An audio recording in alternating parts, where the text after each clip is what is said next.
Alors, je voudrais vous poser une question sur le président très sympathique Moussa Dadis Camara, mon capitaine. Je voudrais que vous me décriviez en un mot ou deux si, mon colonel, vous me suivez? Je vous suis. Ma question est la suivante. Est-ce que le capitaine Moussa Dadis Camara, que vous connaissez, depuis votre enfance, vous l'avez dit dans cette salle, n'est-ce pas? Oui. Vous l'avez connu à Zéro Corée avec vos frères.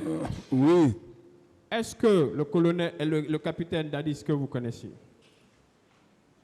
est une personne généreuse, loyale et sincère, ou bien c'est une personne cruelle, une personne tentée par la violence?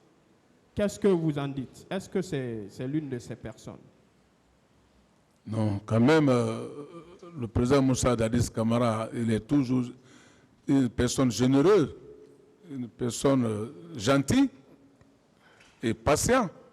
Très patiente. Il n'a pas jamais été une personne cruelle. Merci. Alors, hier, vous aviez commencé à donner la technique d'approche que le commandant Toumba a utilisée, notamment pour approcher le capitaine Dadis. Comment est-ce qu'il a procédé? Quel a été le pont, si vous voulez, de liaison entre les deux? Comment c'est arrivé entre le capitaine Dadis et le commandant Toumba?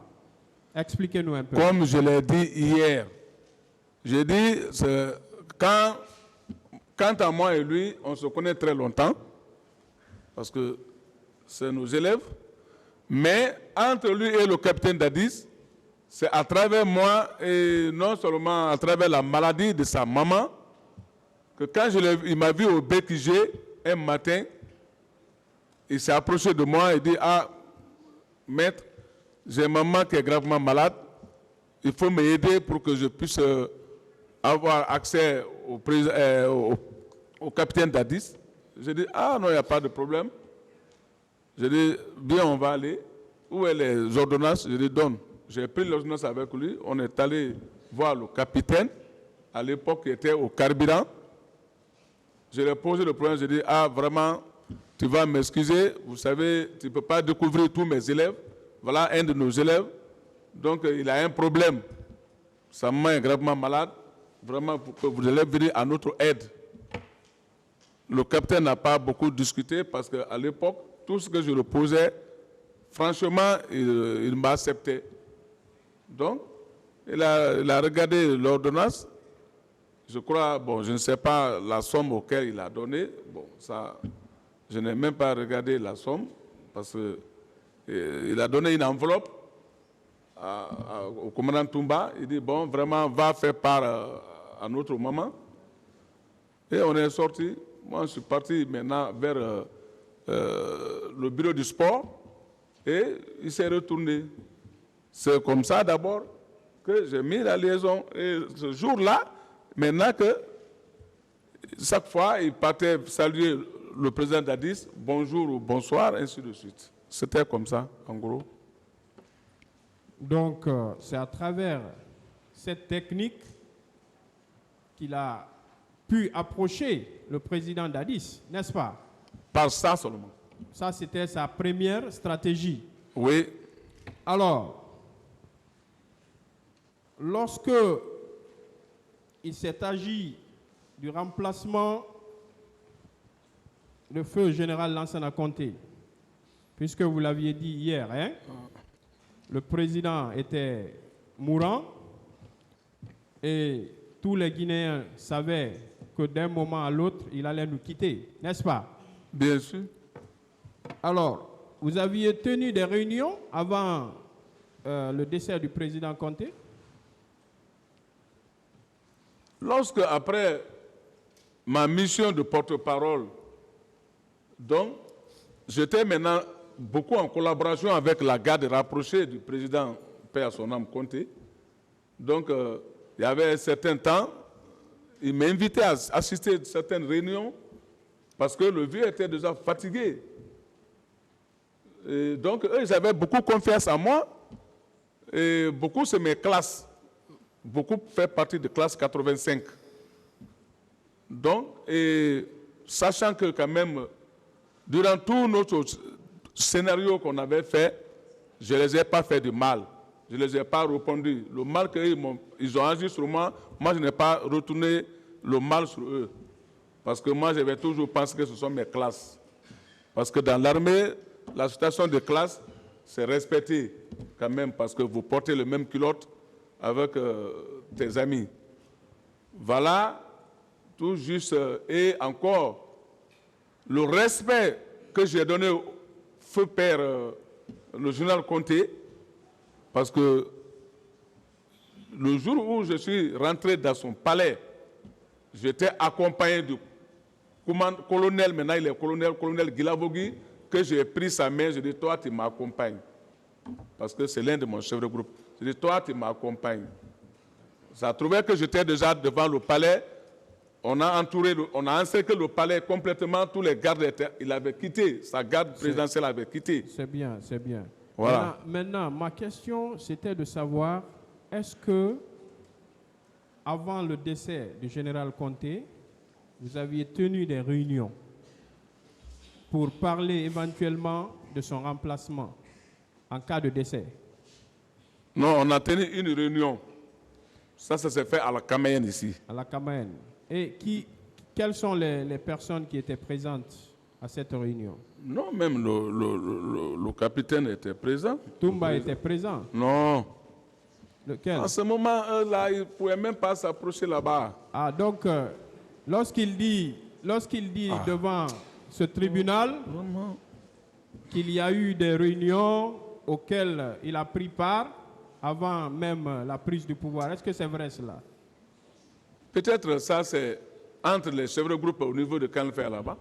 Mais au niveau central, comme je vous dis, ça c'était entre moi et les officiers de la garde présidentielle de Conté, vivant en ce temps-là d'abord. Donc on tenait des réunions entre nous, avec même son fils faisait partie, Ousmane Conté. J'étais le seul qui était quand même le représentant au niveau de tout Canfer. Donc, par rapport à ces réunions, il n'a jamais pris part à aucune de vos rencontres, c'est ça, hein? Non, il n'a jamais pris part de ça. Il ne pouvait même pas s'approcher de vous à l'époque? Non, à l'époque, ce n'était pas la peine. Il ne pouvait pas s'approcher de vous? Vous pouvez demander... Attention. Il ne pouvait pas s'approcher de vous à l'époque? Vous pouvez demander, j'ai toujours dit que l'armée est mon témoin. Vous pouvez demander certains militaires de l'époque. Parce que, mon colonel, nous étions très jeunes au moment des faits, mais une chose est certaine. Avant le décès du général Conté, est-ce qu'il y avait un militaire dans ce pays beaucoup plus populaire que vous? Est-ce qu'il y en avait? Avant, c'est-à-dire les dernières heures du général Conté, est-ce qu'il y avait un militaire en Guinée qui avait beaucoup plus de renommée que vous? Bon, s'il y en avait, moi, ce qui reste clair, la population peut être mon témoin. La population guinéenne d'abord peut être mon témoin. Plus maintenant, l'armée en personne pourra être mon témoin aussi parce que je n'étais pas caché. J'étais quelqu'un qui était dans toutes les, dans la rue, dans les quartiers, pour traquer les malfaiteurs, tels que à l'enseignant barrage, une fois où il y a eu des malfaiteurs qui ont poignardé des gens, des vieilles femmes, où je suis parti les sauver à 4 heures du matin. Ce jour-là, c'était encore l'un de l'histoire de ma vie, où les vieilles femmes ont mis des pailles sur la route jusqu'au goudron pour que je marche là-dessus pendant la pluie, là, parce que je les ai sauvés. J'ai pris les 3 bandits qui les faisaient la vie difficile du quartier à l'enseignant barrage. De là-bas, on m'a déclaré encore ici, le papier même est venu jusqu'à la présidence ici, au niveau de Ratoma. C'est à Ratoma où encore on dit, il y a une forêt derrière Ratoma où les bandits étaient plus de trentaine qui dormaient là-bas. C'est moi qui est parti offenser là-bas et j'ai dégagé les bandits là-bas. J'ai pris un des bandits où la population a jugé nécessaire de le brûler. J'ai dit non, excusez-moi, on va le filmer, mais on ne le brûle pas, on le dépose au niveau d'une gendarmerie qui est près. J'ai tout fait ça. Alors, vous savez, moi personnellement, je vous suis très reconnaissant, mais est-ce que, après avoir posé tous ces actes, vous qui avez secouru des Guinéens, qui a contribué à dénicher ces bandits, ces malfrats qui étaient retranchés dans cette forêt ou qui auraient secouru ces femmes, d'accord? Est-ce que vous, mon colonel, vous êtes capable de commettre les atrocités dont il est question? Est-ce que vous êtes capable de tirer sur des Guinéens? J'ai toujours dit que moi, je n'ai jamais sorti l'arme contre un Guinéen. Si je dois prendre quelqu'un, moi, j'utilise ma force et ma technique. Je ne touche même pas l'arme. Alors, vous savez, cette technique d'enfumage a eu son effet, hein? Vous le savez, c'est-à-dire le fait de venir raconter des contre-vérités à cette barre en se faisant passer pour un héros, c'est-à-dire c'est celui-là qui a donné le pouvoir au capitaine Dadis. Est-ce que ce jour-là, un soldat qui n'était même pas officier à l'époque, qui n'avait aucune troupe, est-ce qu'il était à même de peser contre vous, face à vous ou face aux autres officiers qui étaient là? Est-ce qu'il pouvait dire mot ce jour-là? Comme j'ai toujours dit, concernant le pouvoir de Dadis, c'est moi qui devais me plaindre qu'eux, ils m'ont fait du tort. C'est bon de dire ça aujourd'hui. Je peux dire qu'eux, ils m'ont fait du tort. Ce commandant Toumba et même le lieutenant, le capitaine Marcel et leur suite, ils savent, ils m'ont fait du tort. Ils le savent. C'est moi qui a fait la plus grande souffrance était sur moi. C'est Dieu qui m'a aidé.